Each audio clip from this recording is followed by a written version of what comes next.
of the Book Industry Summit. For this year's summit, we will be tackling trends and best practices in the book publishing industry. We'll be starting the session in a while, but I would like to invite everyone to occupy the seats in front. Yes, don't be shy. Don't be shy. Okay, but anyway, to start off the sessions for the last day of the summit, we have with us Atty. Katarina Rodriguez, Ms. Glory D. Magno, and Mr. Quintin Pastrana to discuss the initiatives of different institutions in raising a new generation of readers. Moderating the session is NBDB Chairman Neni Santa Romana Cruz. Atty. Anika Rodriguez is the current Executive Director at Komisyon sa Wikang Filipino. She is also the former Deputy Executive Director at NBDB. Ms. Glory D. Magno is a writer and a language teacher with Teach for the Philippines. Mr. Quintin Pastrana is an entrepreneur focused on promoting literacy as well as renewable energy and investments for startups. He is also founder and chair for the award-winning Library Renewal Partnership and business anchor at ABS-CBN News Channel. I would like to call our speakers and moderator to the stage. Please occupy the seats in front. And of course, our dear audience, please give them a round of applause.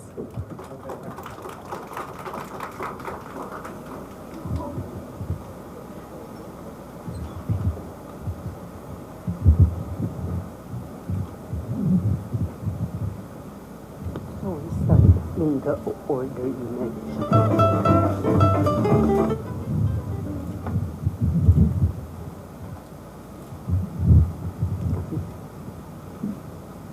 So this is a session I'm particularly passionate about. I push literacy, and I know we are supposed to help our youth rediscover the joys of reading. It's sad that it doesn't seem to happen in schools. It's sad that reading is being sidelined by many distractions. So let's listen to our passionate advocates for reading. Can we start with Attorney Anika?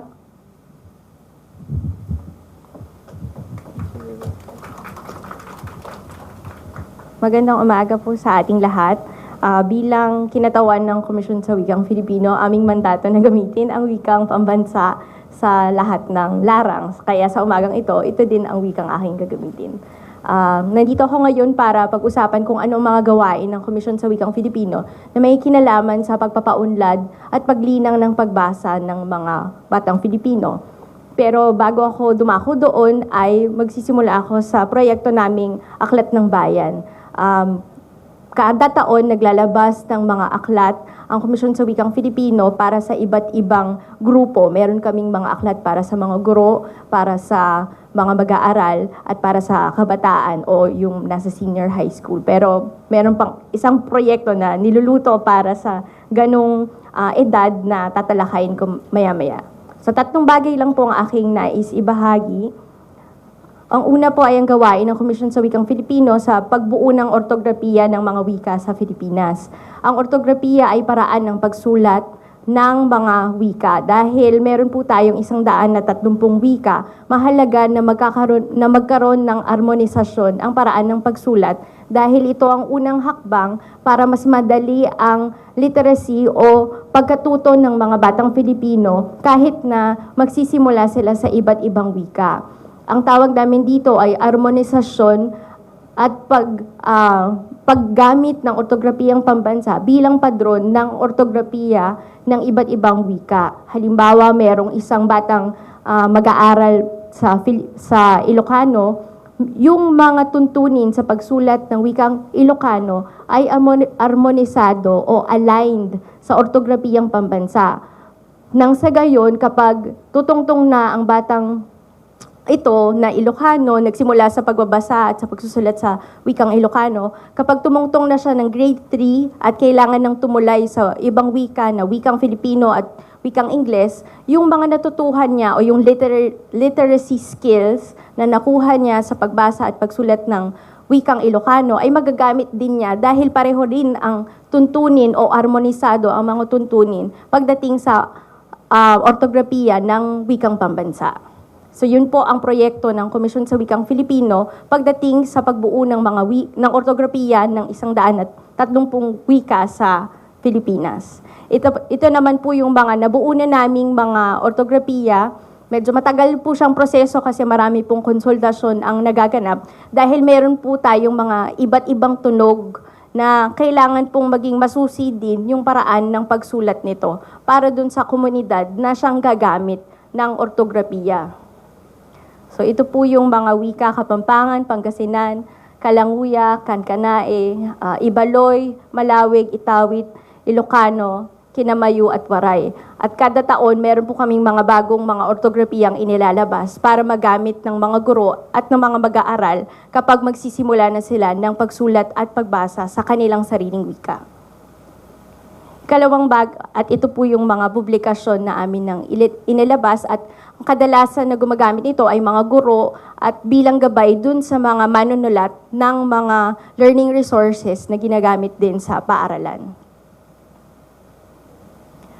Ang ikalawang bagay na nais kong ibahagi ay ang gawain ng Komisyon sa Wikang Filipino na pagsasalin. Meron po kaming masasabi natin may dalawang uri ng pagsasalin. Ang unang kategorya ay ang pagsasalin ng mga wikang katutubo katulad ng Ilocano patungo sa wikang pambansa. Nang sa gayon yung lawas ng kaalaman at panitikan sa iba't ibang wika ng Pilipinas ay maaaring ibahagi at itulay sa kaalamang pambansa. So dito po ay meron din pong dalawang paraan. Maaring wikang Filipino patungo sa wikang katutubo katulad ng Ilocano o kaya wikang katutubo patungo sa wikang pambansa.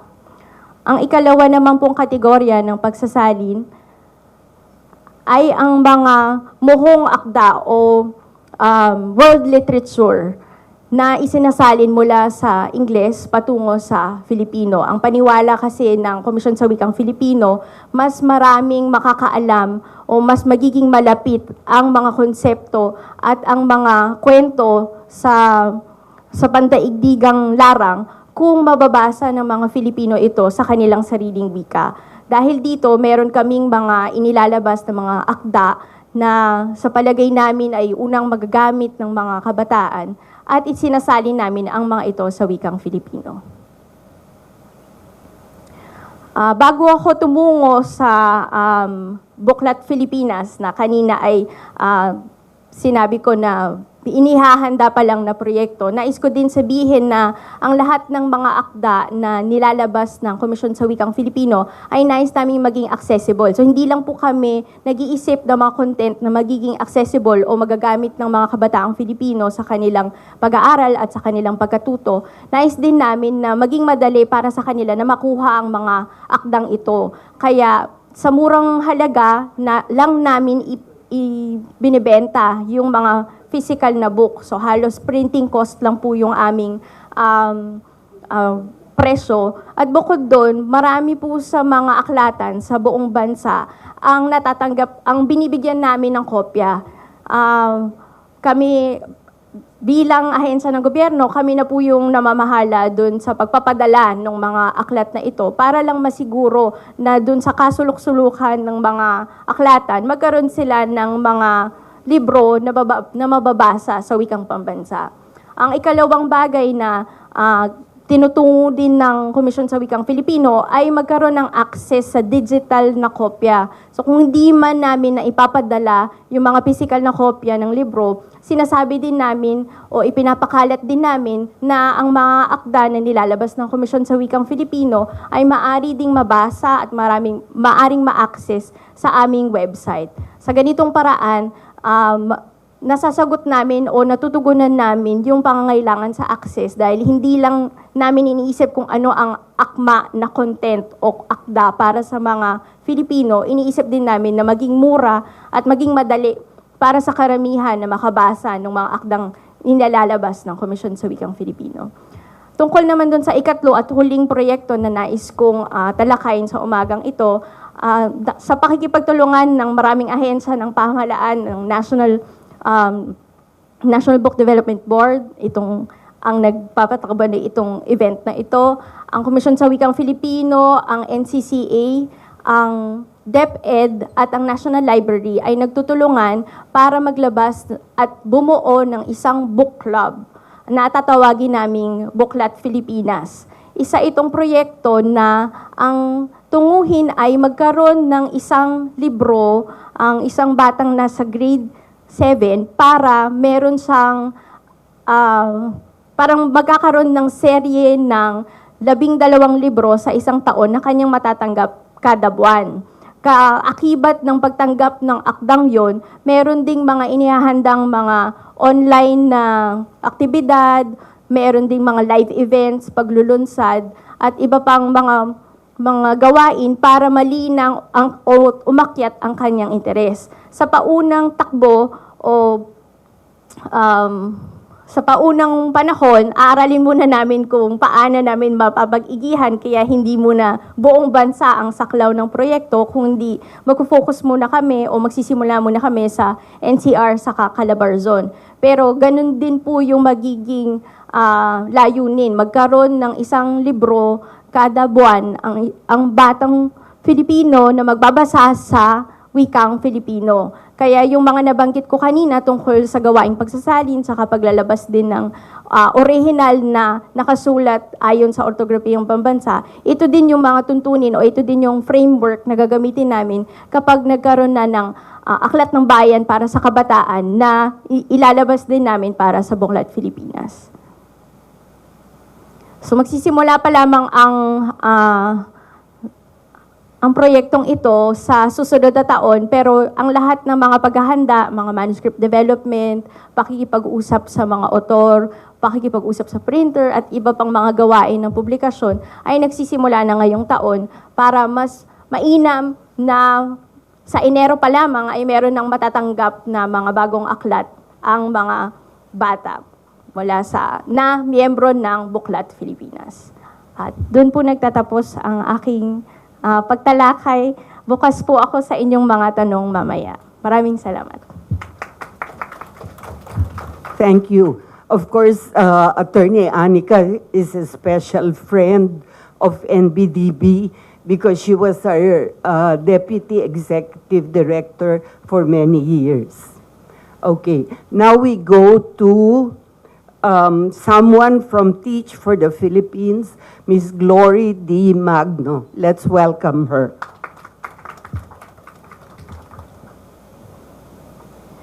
Good morning. I'm Glory D. from Teach for the Philippines. I'm actually an instructional coach.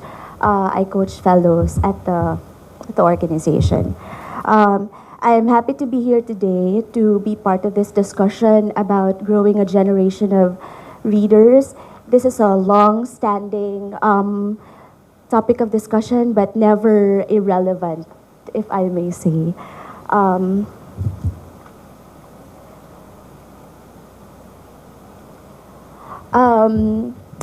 It's not always nice to assume, but I think it's a safe guess to say that if there is anything that all of us here in the room share, it's that we've all enjoyed the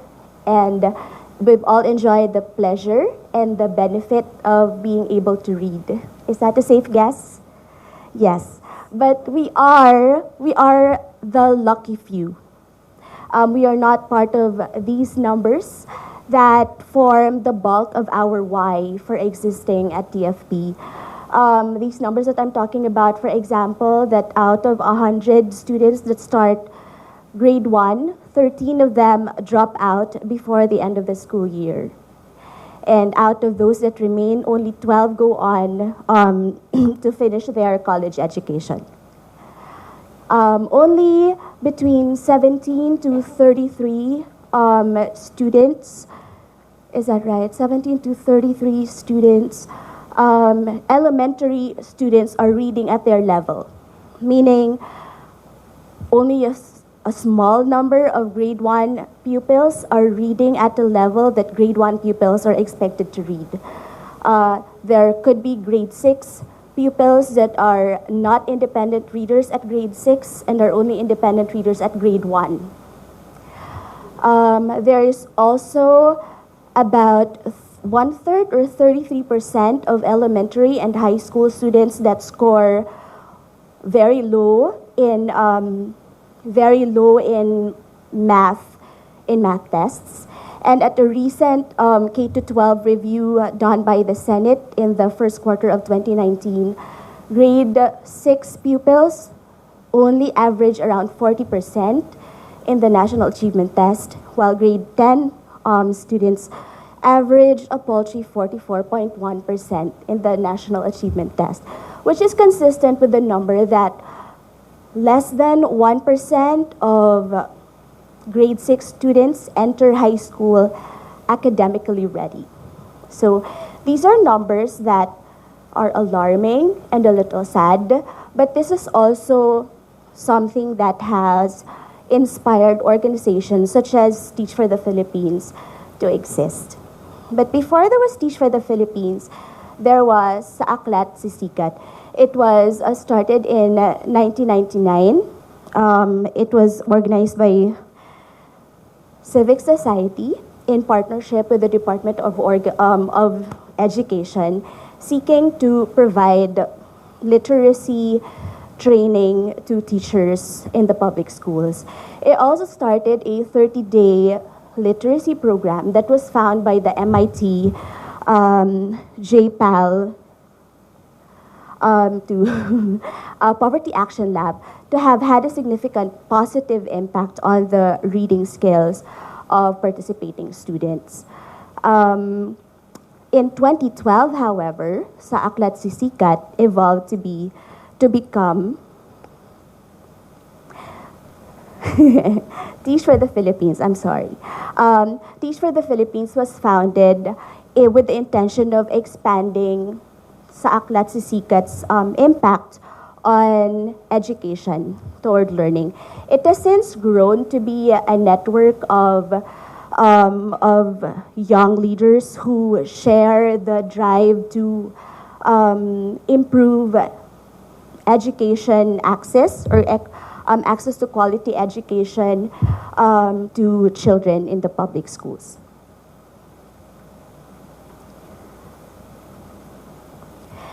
In Teach for the Philippines, our vision is to see within our lifetime all Filipino children have access to inclusive, relevant, and excellent education.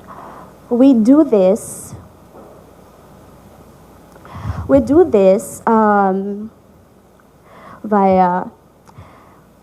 via a transformational learning curriculum that seeks to create teachers who are well equipped to develop students who are not only functionally literate but also equipped and capacitated with socio-emotional skills. I'm sorry, super bad eyes. This is also consistent with our vision, with our mission to work toward a country where there is equitable access to education and students are able to better their standing, socioeconomic standing, because of the training that teachers give them. In Teach for the Philippines, there are 3 core programs, namely the fellowship program, the ambassadorship, and the new one which we launched in 2018, the Public School Teachers Pathway Program. The fellowship program, which was started in 2013, is when we recruit young leaders with high potential to teach in the public school for 2 years and develop students that are not only functionally literate but also socio-emotionally capacitated. After 2 years, these fellows have the option to enter the ambassadorship program, which is a 1-year technical assistance program in local governments or national agencies where they could contribute to policy making.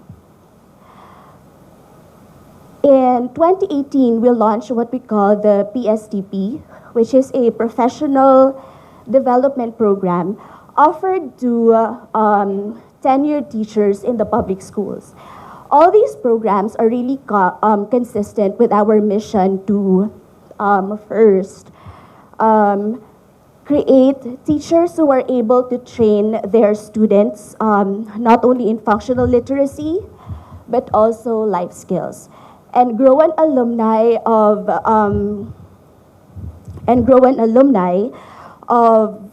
people who will grow into positions that could influence policy making, and also create teacher leaders or champions to accelerate education reform. Right now, we have about 95 active teacher fellows and leaders all over the country in a total of 37 placement schools in 20 cities nationwide.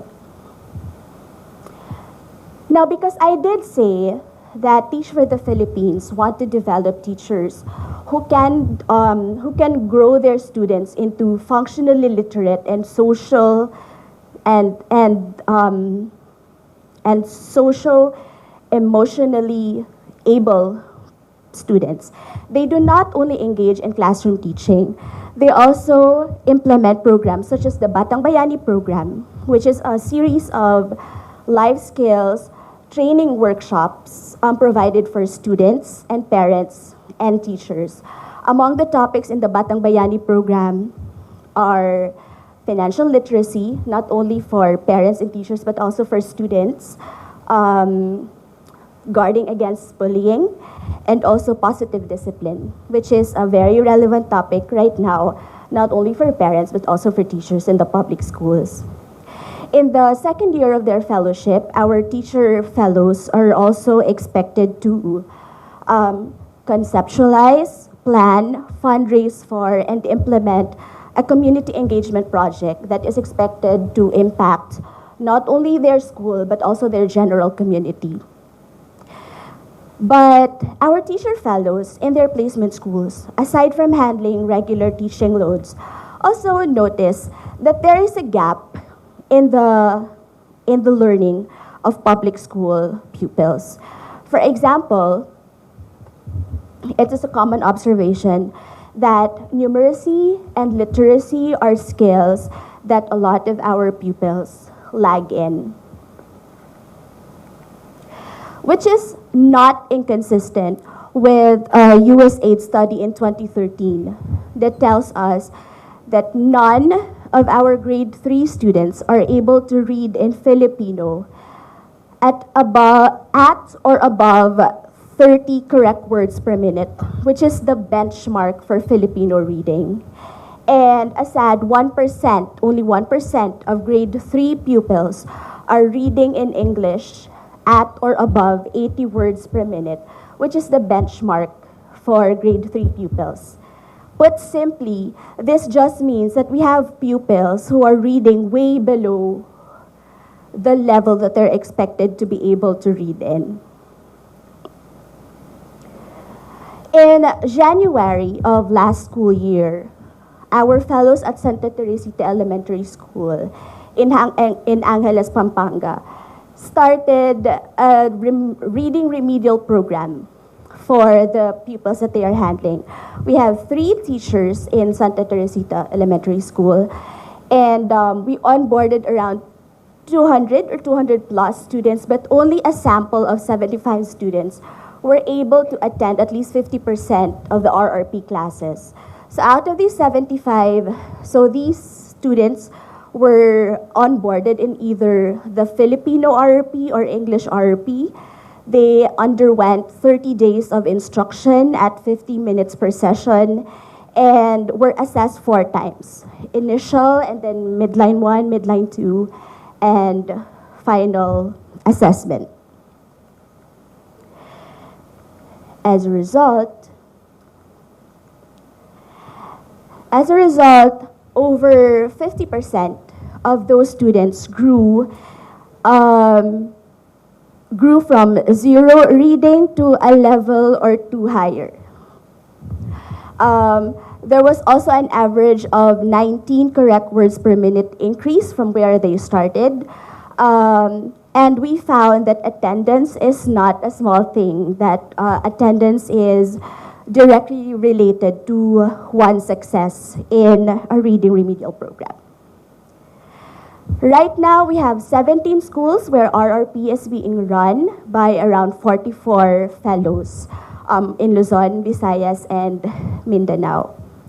Before I end this presentation, I'd like us to engage in a little reading activity, if you will. Can we pull it up?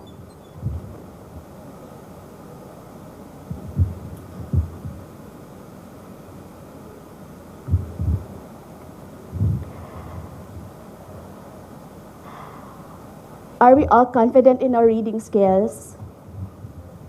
I hope so. Okay.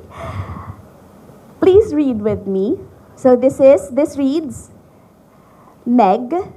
Next slide, please. Dot. Next slide, please. What does that read?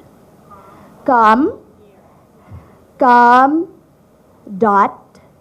Do you remember the characters? Come. Dot. Come. What's the second word in the second line? Come here. Okay, next slide, please. Look. Look at this dot. Good. Next slide, please. Come. Look. Dot. Look at this little dress. Next slide, please. Is this too little? Dot. Is this? We forgot, that's dress. Dress too little.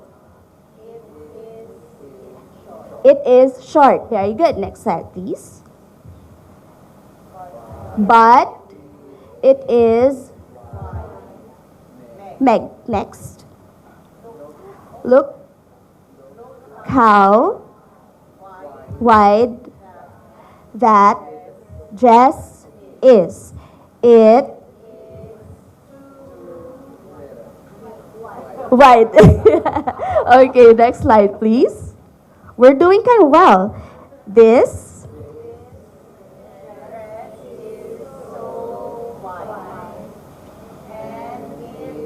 and so short. It is square. This little square dot. Two more slides. That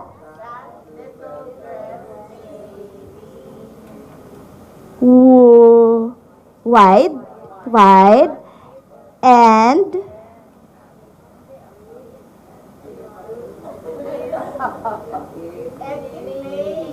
be short. Are the characters not making sense now?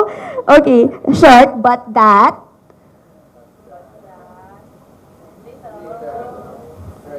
dress not square. Meg. Last slide. It swings. I have a question. How did you feel doing that exercise? You wanted a piece of paper and maybe to create the cheat sheet? Okay. Who else is willing to volunteer and tell me how they felt doing that exercise?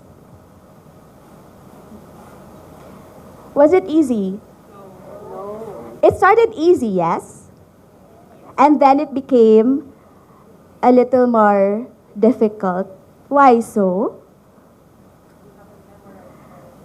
Right, because you were looking at the characters for the first time, right? And did you feel a little pressure to catch up when you heard people around you reading a little faster than you can catch on? Yes. A little, yes. And what makes it difficult, I would assume, is that these characters do not make sense to us, right? I just want to say this before I close, to remember that feeling that you are doing something that other people may find easy, but you are struggling to catch on. This is probably how non-readers feel in class when they are in a big class and a lot of their classmates are reading in a pace that's faster than they are reading. Yes?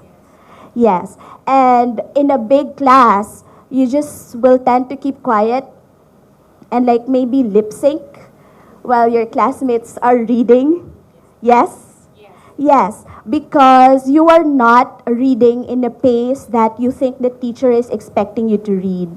So if we bear in mind how we felt doing this, translate that into how a 6-year-old or a 7-year-old would feel being thrust in a class where he or she finds that his or her classmates are succeeding in something that he or she is finding difficult. And if you remember that feeling, then maybe we could all do our little bit in advocating for literacy, because before we could move on to building a generation of children who love reading and who read as a habit, we have to first make sure that they have the skills to read, that they are not appreciating a storybook because of the colorful and the exciting illustrations, but they're actually able to make sense, decode and make sense of the words that they are reading. Thank you.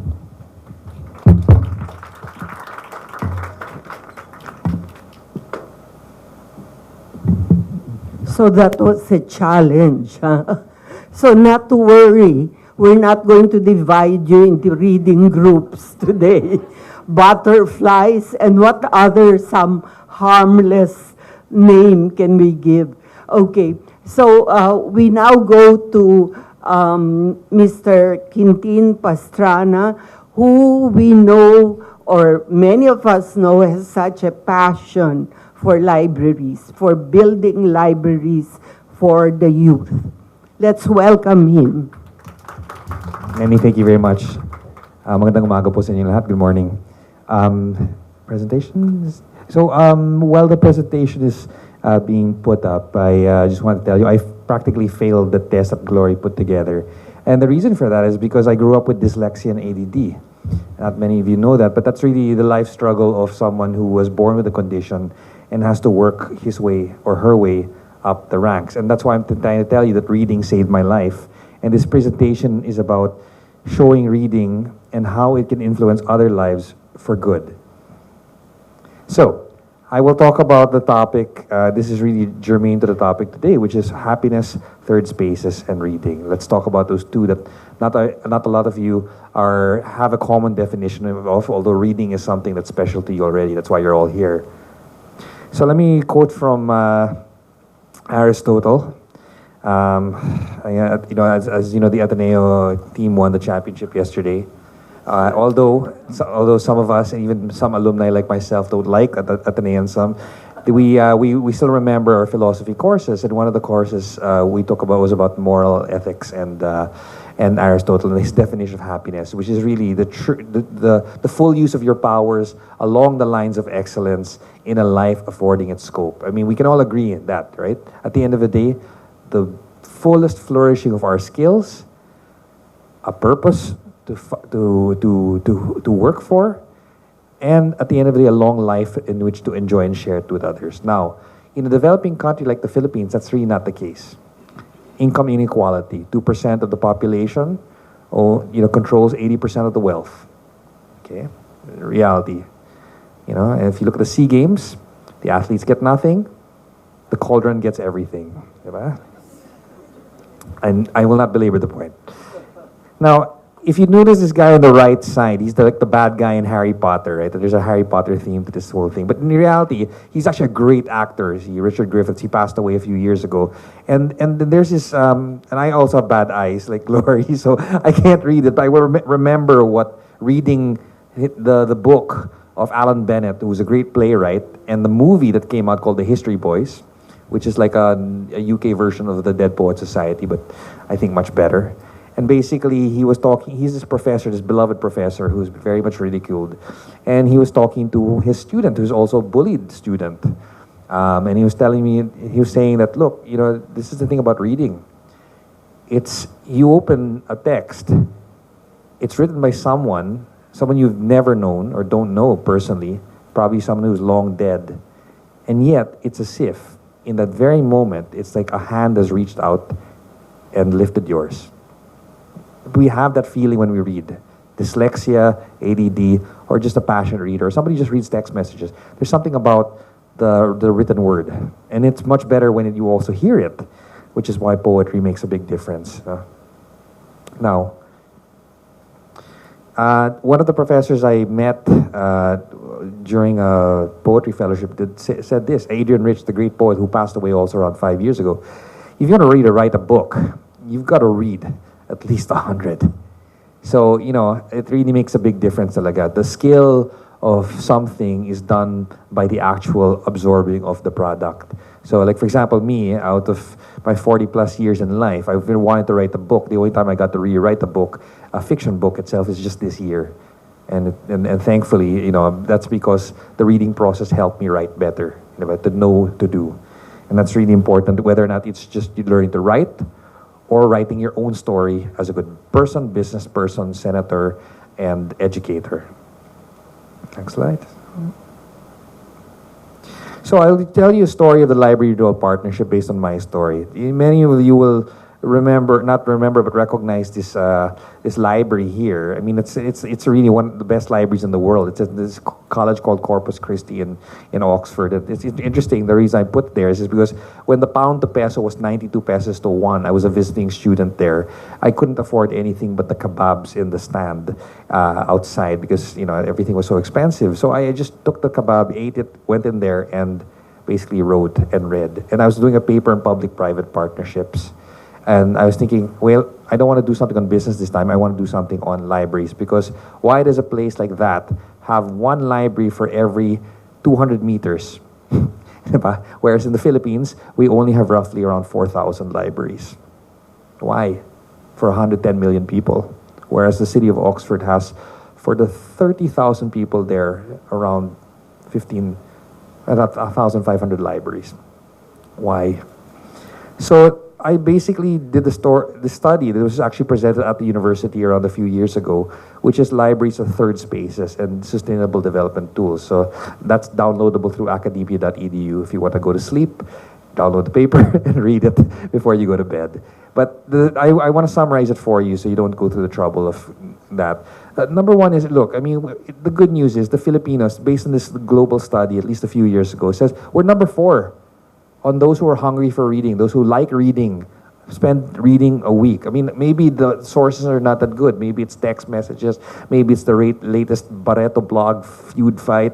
Maybe it's, the latest, it's the latest chismes. The fact is we're a storytelling culture. We're also a reading culture.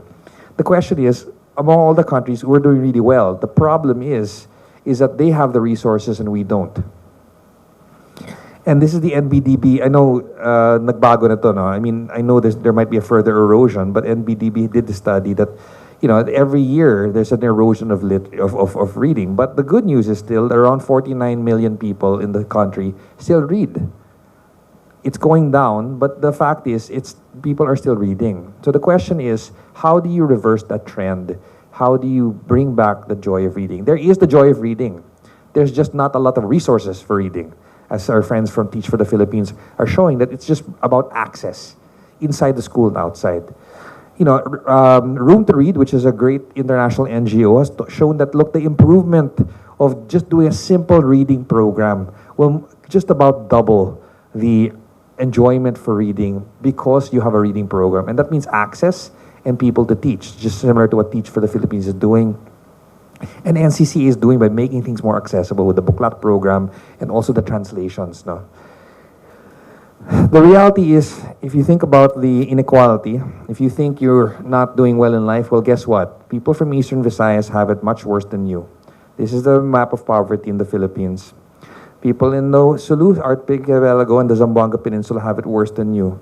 The people from northeastern Philippines and southwest, with the exception of Davao here, is actually doing poorly. And they're at risk for climate change, poverty, and war. So the question here is, how do we level the playing field? And as Glory was mentioning earlier, that is the attrition rate. Out of 100 people who go to school, less than, around 10 people make it out of college. But what they're not saying is this invisible triangle here. Bumababa nga siya, and I think it's great that Teach for the Philippines and other NGOs are working in the school system. But look at the people who are outside the school system, that invisible triangle. How do you get them back? Joy of reading is a function of solving inequality. And I noticed that the disproportionate amount of the better gender is here. I'm glad women are here, but guess what? You are at risk. Joy Belmonte, the mayor of Quezon City, who started our library program with us way back when she was a counselor, is saying that after second year, the ladies who go to, or the girls who go to school are actually out of school. 1, teenage pregnancy. Number 2, in a choice of 6 kids, the OFW family will choose the woman to stay home so that they can cook, clean, whatever. And the boys will be sent to overseas to earn more money. And at the end of the day, that is the attrition rate that you're seeing. And it's very gender biased against women. You can talk about schools all you want, but at the end of the day, we have a large population, around 2% is added every year, maybe 1+ million gets in. So if you're planning to build school libraries, I'll tell you what, you've got 77,000 schools and only 8,000 libraries. So there's a big, big gap. So here's the solution that we think, at least in the Library Renewal Partnership, to bring the joy of reading back, which is put third spaces back in. Third spaces, as some architects will tell you, or even some philosophers will tell you, it's free, it's accessible. Doesn't matter if you're LGBTQ, he, she, or they, doesn't matter. Rich, poor, Catholic, Protestant, Muslim, you're welcome in the third space. Now, let me ask you, what place in the Philippines is like that? Barely anything. Diba? The biggest third space in the Philippines is the mall and the basketball court. So it only caters to rich people, number 1. Number 2, basketball players. And this is the wrong sport for the country. For, for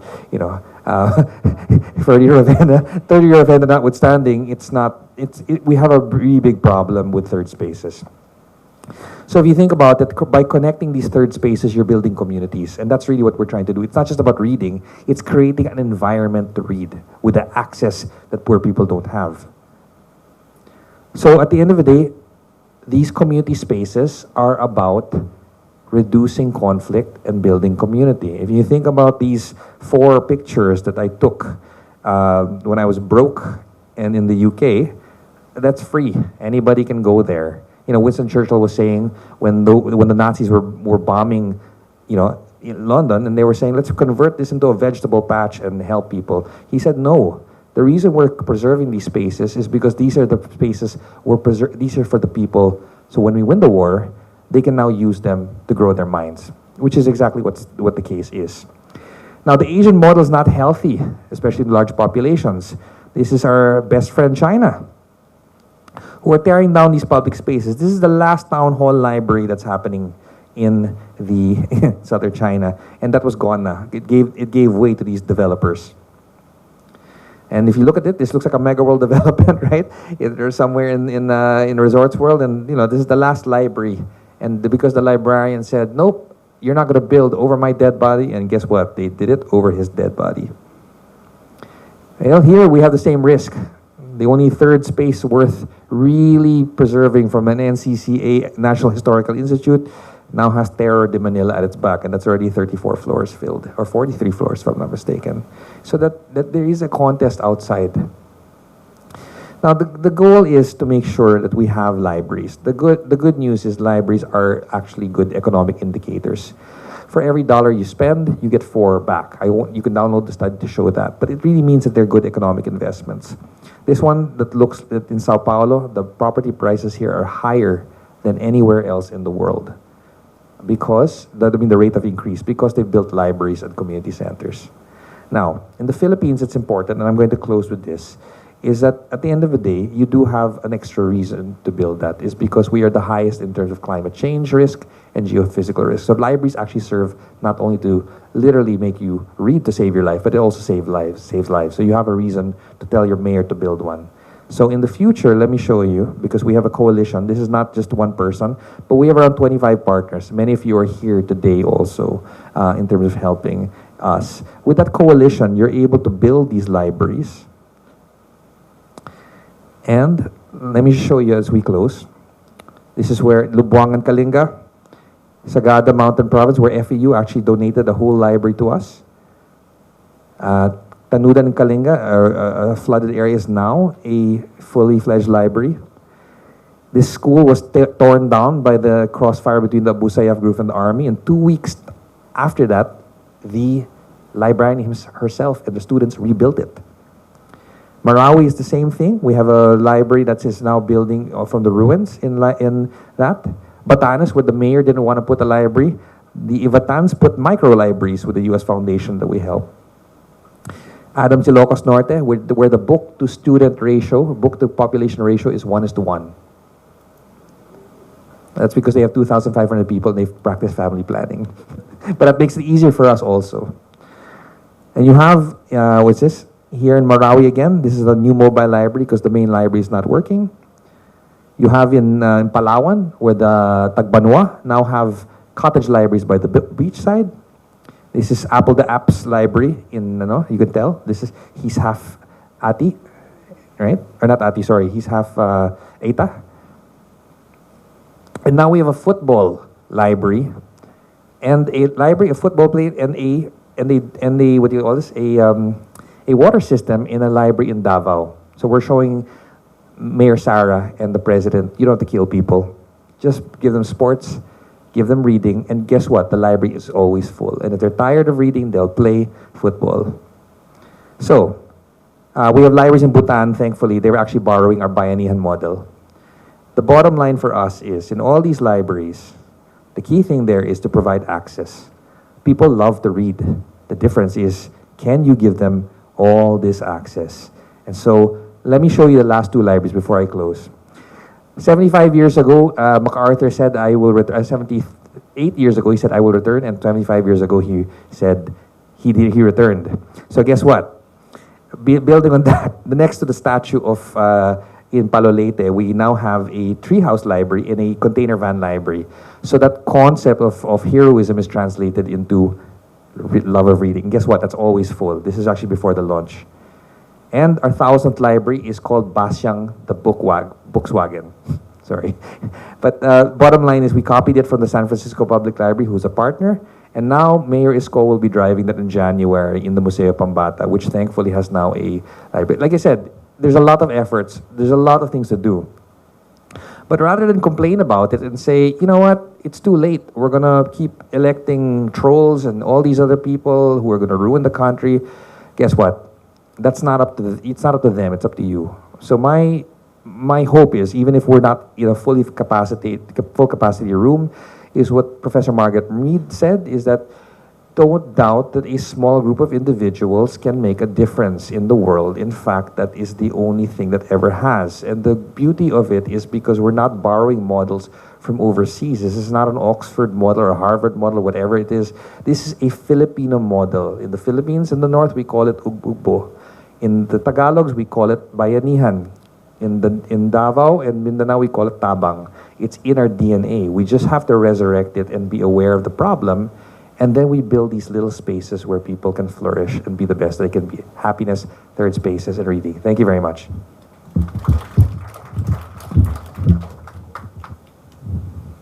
Thank you.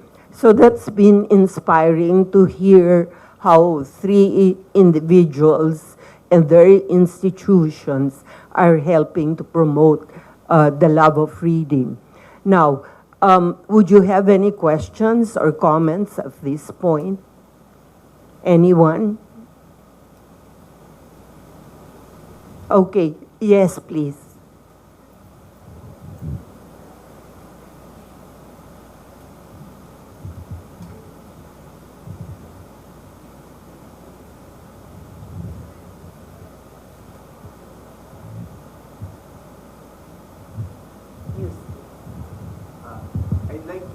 I'd like to raise So my they, questions. so they will hear.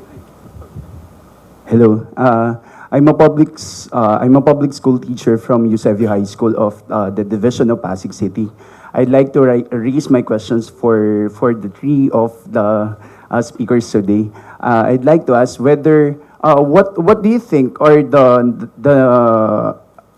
this doesn't really go out to a particular speaker. This is more in a general type of question for the three of you. But then, what do you think?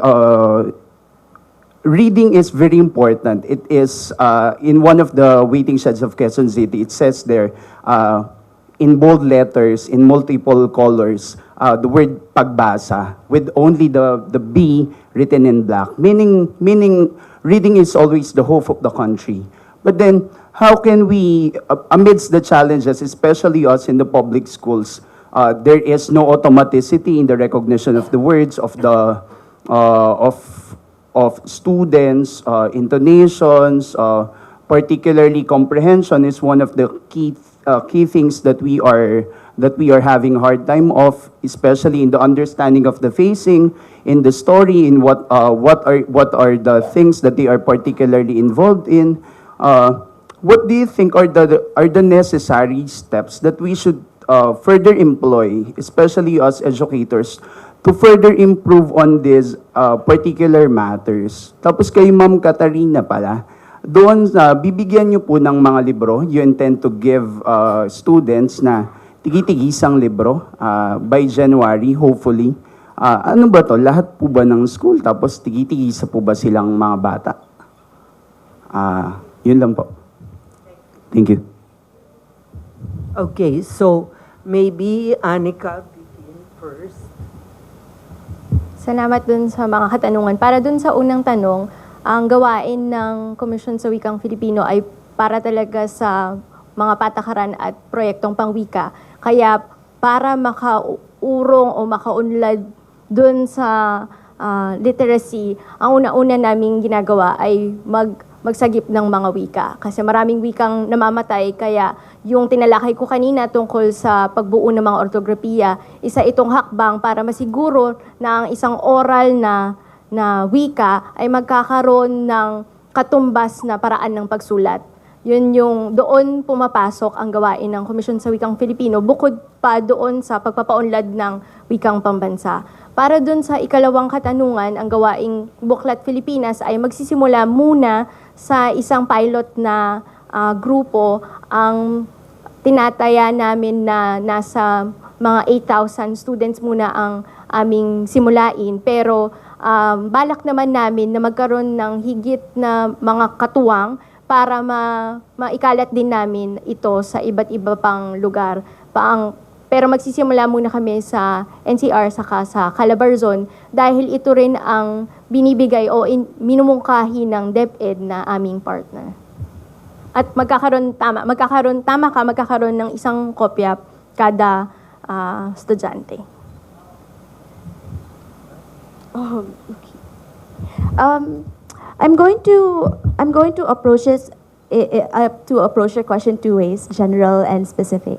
First, general, I think that we really have to work on teaching reading as a life skill and involving everybody in the teaching of reading. Right now, a lot of students are looking at reading as something that they do in school and not something that they need to advance in their life. In school, they get to read, but there's a general observation that there is a lack of support in the home and outside of the school. So teachers could do all they can teaching pupils how to read in school, but if that is not supported in the home, if there are no reading materials in the home, if the parents are not able to support, the reading habit at home, then it's really like learning something and not having the opportunity to apply it, right? You're going to lose it very fast. Specifically, I think that as attorney here mentioned about, like, we have so many languages in the Philippines, and we notice this in our RRP, that our approach is we do RRP, reading remedial in Filipino and reading remedial in English, but we're forgetting that not every Filipino's first language is Tagalog or Filipino, right? So there's also a need to contextualize, to because, you know, if you make students read and it's not relevant to them, then you don't really grow the interest. So we need more contextualized material so that students are not forced to read in a language that's not relevant to them. So I think that's also something that we can do. Thank you very much. Just to give it, I'll try to answer it from the point of view ng halimbawa, ng examples. So Raymond Estrella, who was a former Teach for the Philippines teacher, actually came to LRP to ask if we can set up a can set up a library also dun sa Sorsogon, I think. So what I'm trying to say here is we actually helped them with the books, pero yung books na yon had to be K to 12 and at the same time in Filipino or bilingual, and then thirdly it had to have a teacher who was trained in that. So thankfully Teach for the Philippines was there, but since Teach for the Philippines didn't have the resources to bring the books, we were there supporting it, and thankfully we had a textbook supplier, Diwa Publications, which is the biggest publication house in the Philippines for textbooks. Sila yung gumagawa ng Batubalani magazine and others. So, but I'm trying to illustrate that it takes more than one institution to do it. So, and just for trivia also, we had Adarna Books also, which of course is from the NCCA chair himself, they giving us bilingual books. No, so at the end of the day, if you want to solve a problem like literacy, I am not the expert because I'm actually the one in need of an education like that. It's the special teachers, the ones who are trained in that from either Teach for the Philippines or for the out-of-school youth. It's Sinergia Foundation. Many of you know Sinergia's work. That's over 300 local governments. Nene Guevara, they're building that structure. So let's not reinvent the wheel. There's so much good best practices that are locally Filipino. The thing is, my advice is try to get as many resources as you can and options so that when you go to a certain area para maitas yung angat yung kalagayan ng estudyante, you really have to think of it from a very systematic thing, and then you have to get the experts to do it. So Teach for the Philippines, Synergia is there, NCCA has the booklet thing, the resources are available. I think we have time for only one more question. Yes, please. May I ask the LRP for that person? Good morning. I'm interested in your advocacy to have libraries in many communities.